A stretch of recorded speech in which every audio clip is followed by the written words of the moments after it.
From the nation's capital in Washington, D.C., Coal on Congress. The program discussing national issues that affect Oklahoma.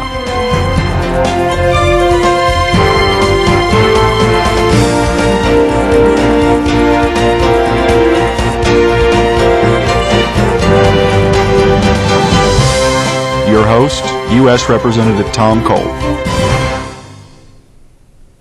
Thank you for joining me for another edition of Coal on Congress. Today's guest is a wonderful friend of mine, Congressman Trent Franks.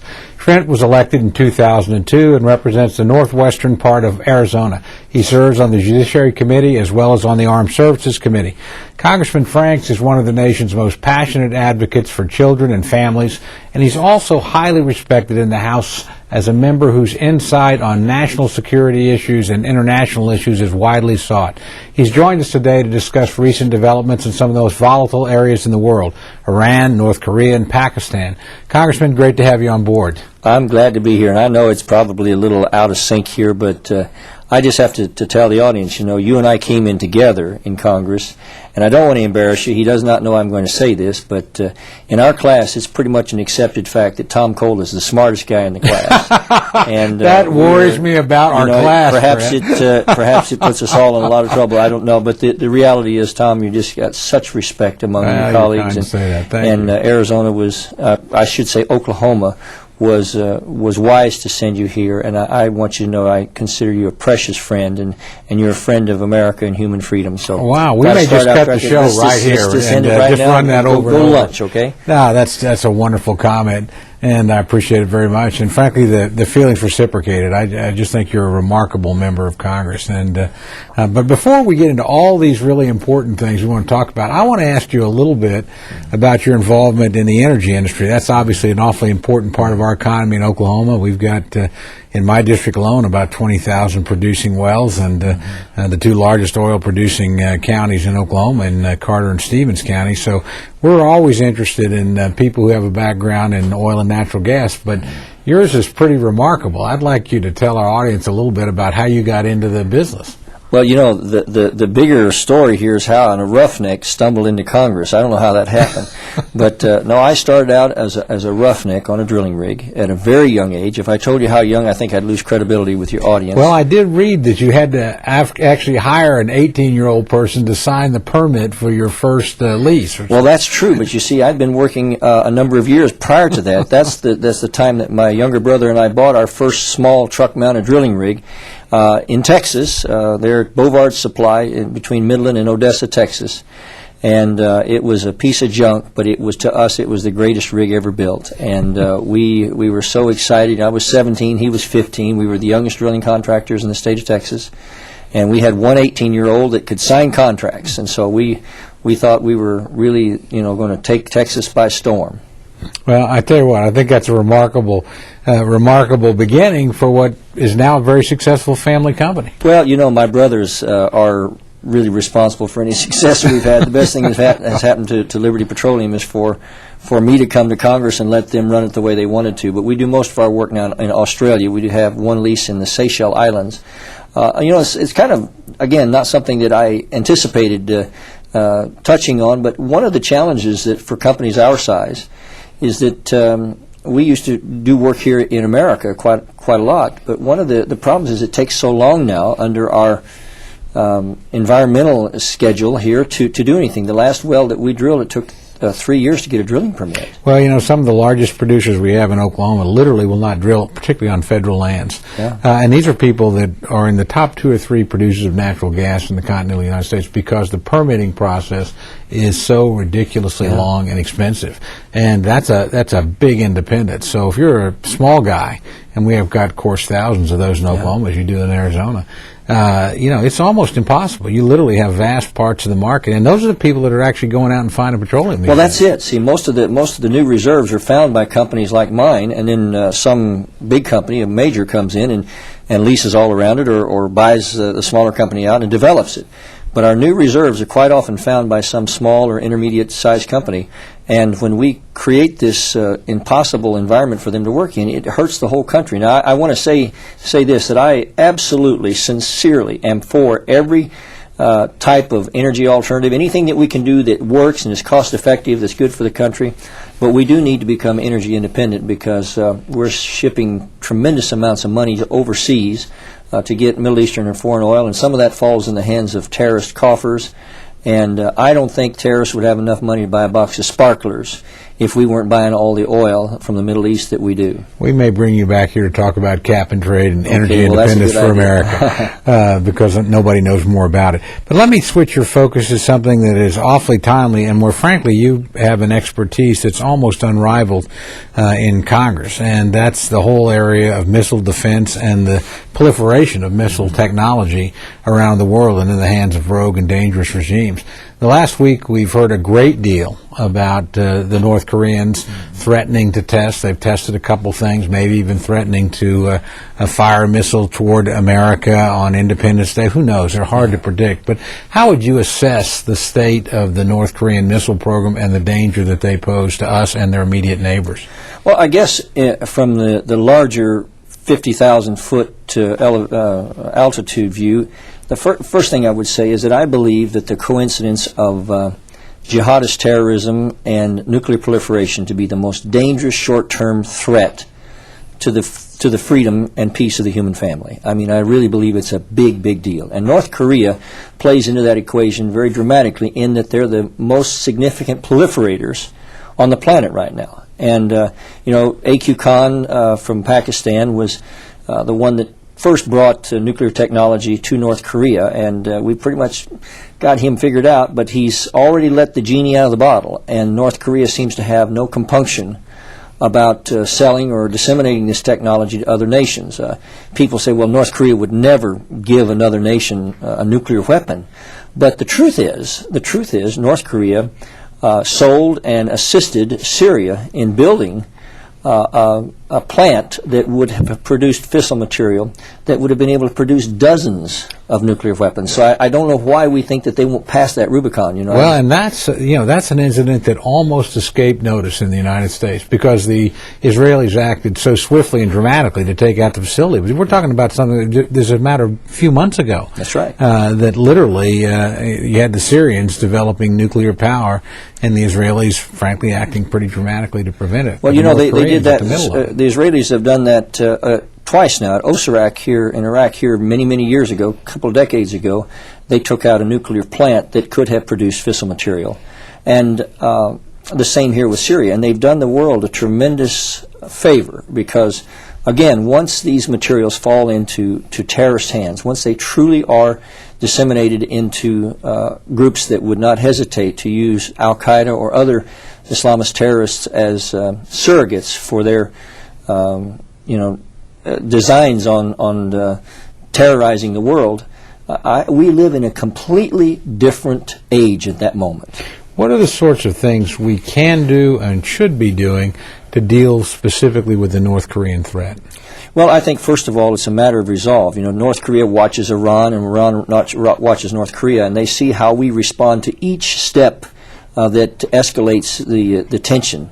And I have to tell you, it probably sounds a little bit like a cowboy mentality, but I believe that the next missile that is an ICBM or even a long-range missile that's capable of reaching any homeland of the United States, that's on any azimuth that could potentially threaten the United States, once that missile is in over international waters, the United States should use our GMD to shoot it down, because that does two or three things.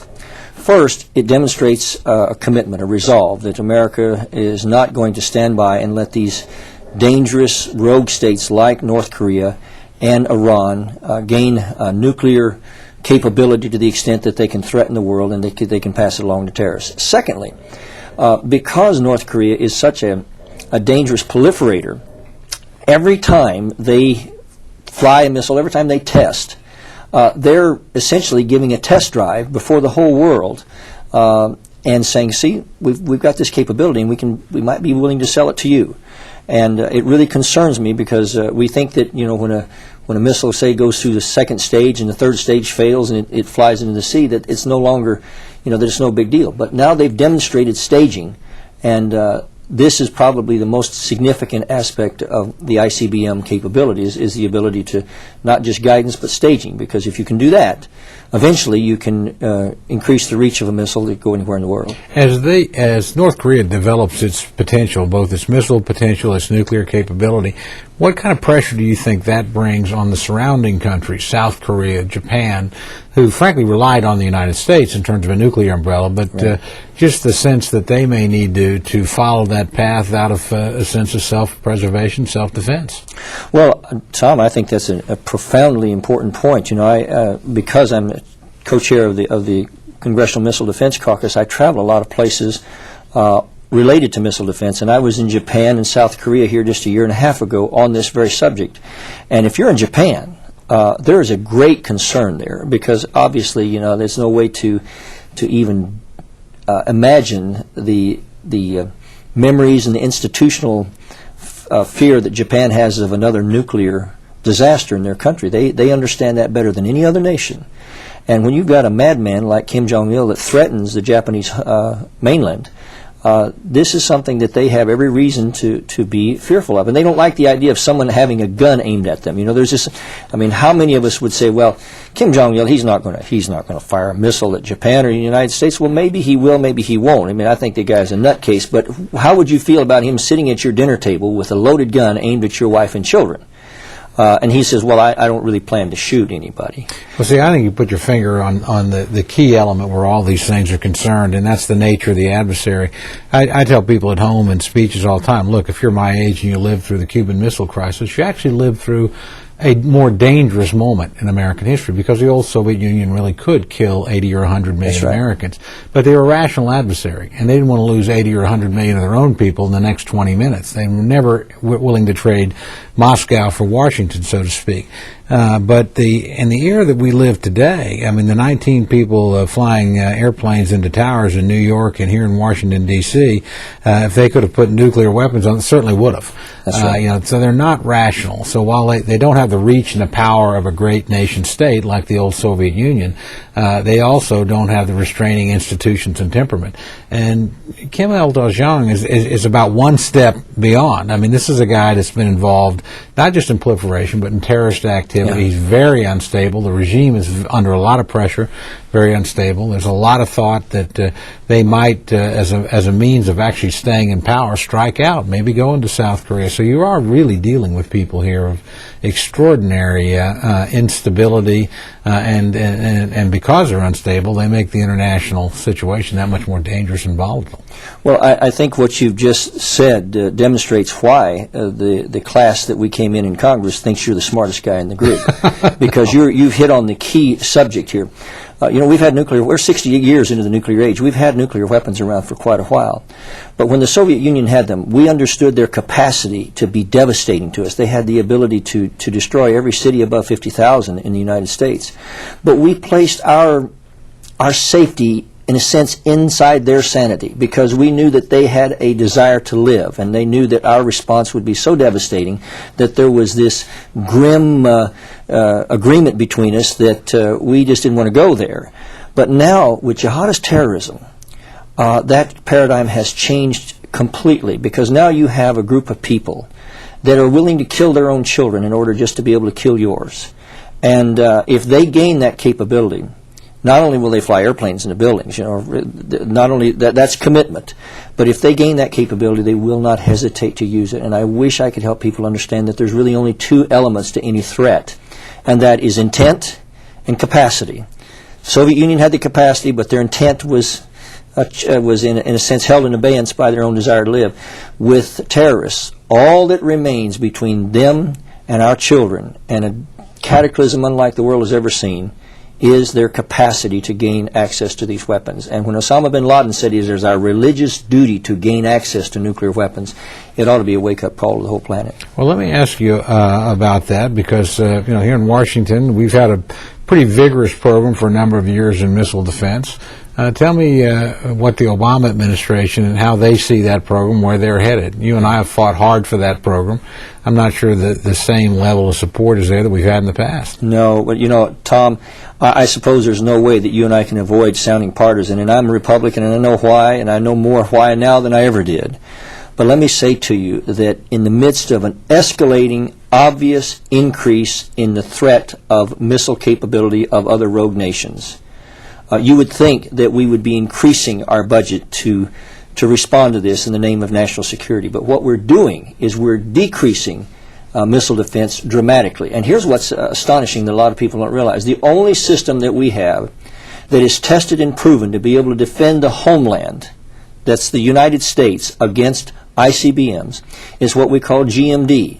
That's our ground-based mid-course system, and it's stationed in Fort Greely, Alaska, and Vandenberg Air Force Base.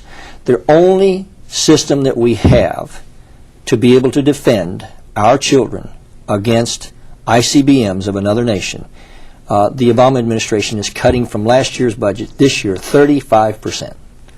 Now, I find that to be profound. I don't know how you cannot possibly justify that on any military basis. I feel sorry for both our Secretary of Defense and some of our generals. They've been forced into a false decision here. They want to be able to increase both theater defense and national defense here, but they can't because the budget just won't allow them to do that. So they've had to make some hard and false choices. They've been good soldiers of freedom, and I say God bless them, but God forgive the Obama administration for reducing our capability at such a time. Well, we see this across the board in terms of weapon systems, the effort to cap the production of F-22s, which you guys were able to at least stop ameliorate a little bit. In the House Armed Committee, Armed Services Committee. Hopefully we can do that. We see it in our area and the failure to bring on a new cannon, which we're operating off a cannon. It's a wonderful weapon. It was designed in 1958. I guess 57 Chevy was a pretty good car too. But I was born in 57. There you go. Well, and the cannon technology that defends you was too. Yeah. So we are seeing a lot of those kinds of choices by this administration. There's an emphasis on domestic spending, and that's fine. Although I'd say it's way out of balance. But the purpose of government is to defend people. That's the first purpose of government. That's right. And the failure to do that, when we see the Iranians and the North Koreans in particular developing really dangerous technology, is disturbing. Well, if you put it in perspective, we had money to do a $780 billion stimulus package that some of us hold to be the most asinine economic decision that's ever been made by a U.S. government.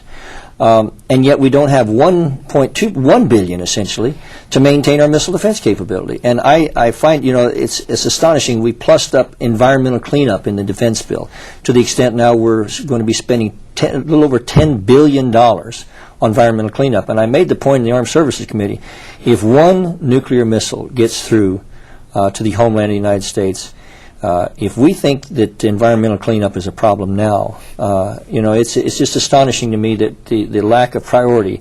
And they said, well, we have to make hard economic choices. The only place where the Obama administration has wanted to cut government spending has been national defense, which is, again, to repeat your words, is the first purpose of the federal government, is to defend the nation.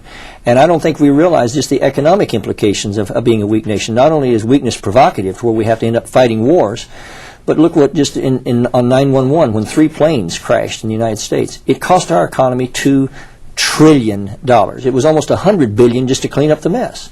And we spent just a little over $100 billion on missile defense since Ronald Reagan thought of it. So the astonishing mismatch in priorities is just about more than a person can handle. Well, this last week we've seen some pretty dramatic developments in another troublesome part of the world, in Iran, and want to get your take on what's happening there in the streets and the elections, and also your view of where they're headed in terms of what they're doing in terms of both missile technology and nuclear weapons. Well, one of the reasons I consider Iran to be the most dangerous of the 3 primary threats to missile proliferation is because of the mindset of this nation. Ahmadinejad, has said that he wants to wipe Israel off the map, and that he can foresee a world without America or Israel.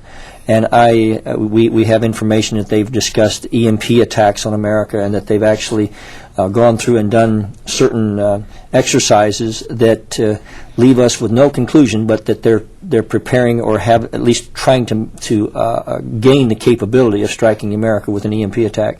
Now, explain to our listeners, because they won't know many of them what an EMP attack I know it's hard. And first of all, when the time allotted, but let me give you a quick shot at it. I hope everybody will look up EMP, electromagnetic pulse, on their computers and check it out.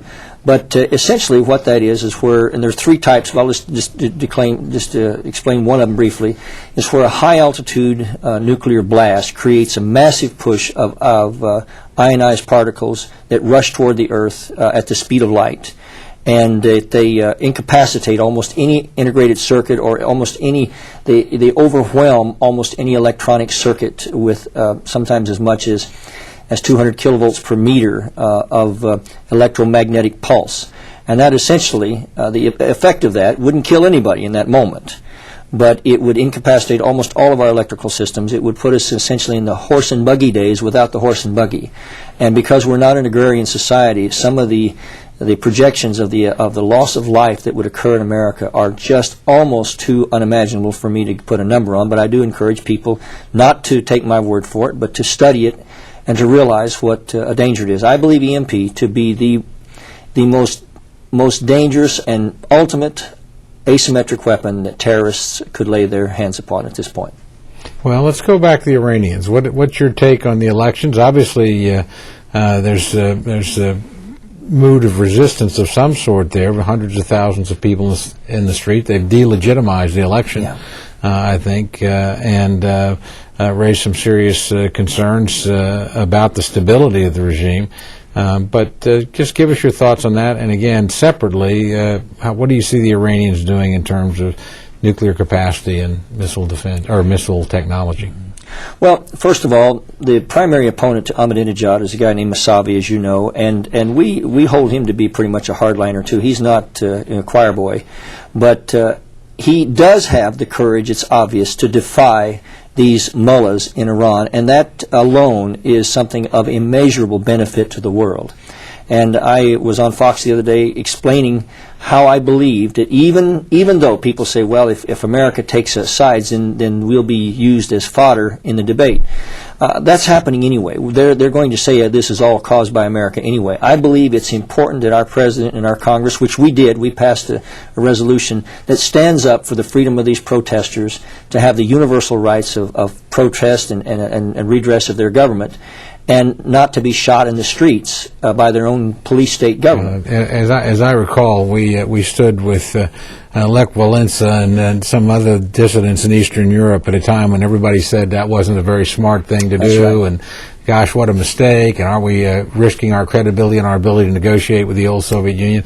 History is going to look back on that as one of the things this country did to help bring down the Soviet Union and tyranny in that part of the world. Well, that's right, and America never risks her credibility when she stands for freedom. That is who we are, and if we somehow morph into something that is more politically correct than that, to be able to deal with lunatics like Ahmadinejad, we don't do the world any favors. And I just think that the greatest thing that we can do is to stand with these people that are at least making a move towards a more free society. Her little poem, a little one-verse poem, says, "No one gains when freedom fails. The best of men rot in filthy jails, and those who cried, 'Appease, appease,' are shot by those they tried to please." And that is, that's a historical reality. If we don't stand for freedom, then we stand for nothing. And I really am disappointed in Mr. Obama for not having the courage to be more forthright. And what would happen if somehow freedom could come to Iran?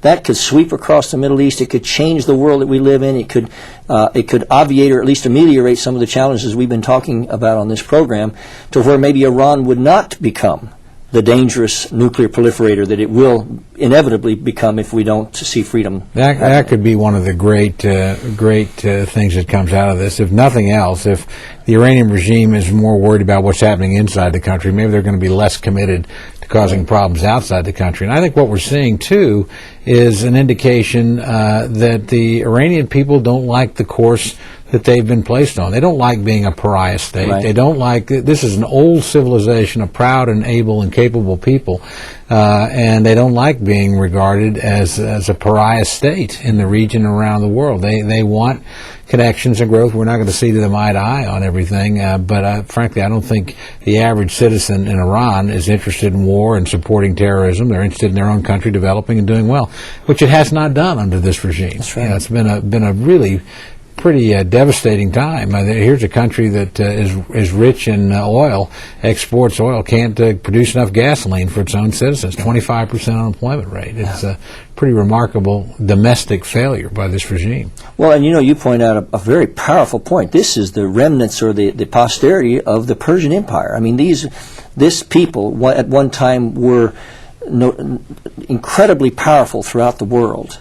And now, unfortunately, in modernity, they have let themselves be held by lunatics, both in the Islamic clergy and by this whack job named Ahmadinejad. Now, I'm trying to use my words carefully here. Whack job, occurs to me that probably is a pretty descriptive term, and I hope people will grant me diplomatic immunity. But the reality is that that's exactly what's happened, is the mighty Persian Empire now has let themselves fall prey to these lunatics that they call leaders. We've got about a minute or so left, but I want to turn you real quickly to one other, because this has been a fascinating discussion area, and that's how comfortable are you about the safety of the nuclear arsenal in Pakistan? We had a leader of Al-Qaeda recently say if they could get their hands on Pakistani nuclear weapons, they'd use them. Well, that's right. And obviously there's a lot of instability in that part of the world. Well, Pakistan was one of those three entities that I told you earlier was the great danger to the country, to the nation, in terms of nuclear proliferation, in terms of nuclear terrorism prospects. And Pakistan probably has somewhere between this is an unclassified number, I will assure you, but somewhere in the neighborhood of 80 to 120 warheads. And these would be anywhere from 50 to 150 kilotons. So they have a very serious arsenal. And yes, there is a definitive effort on the part of Taliban and on the part of Al-Qaeda to gain control of that arsenal. And the tragedy is that some of the makeup of their military have a lot of pretty scary elements in it. I guess that's the best way to put it. And I think that it is something that the world should be concerned about, and we should make sure that Al-Qaeda and some of the Islamist terrorists that are trying to gain control of that arsenal and Pakistan itself do not succeed, because one nuclear warhead that goes off in the United States will transform this debate, and I want to do everything I can to make sure that that doesn't happen, Tom. I know you do too. Trent, we're going to have you back to talk about this on some occasion, but sadly we're out of time. I think your extraordinary performance here is a pretty good indication of why you're such an impressive member of Congress and why we're all so fortunate that you're here focused on these important issues. To our listener, I hope you've enjoyed this episode of Cole on Congress. Until next time, this is Congressman Tom Cole at the nation's capital. I want to thank you for listening, and I particularly want to thank my good friend Trent Franks for being here and informing our audience with such brilliance and such conciseness. Well, thank you, Tom. My pleasure. Thank you. You bet.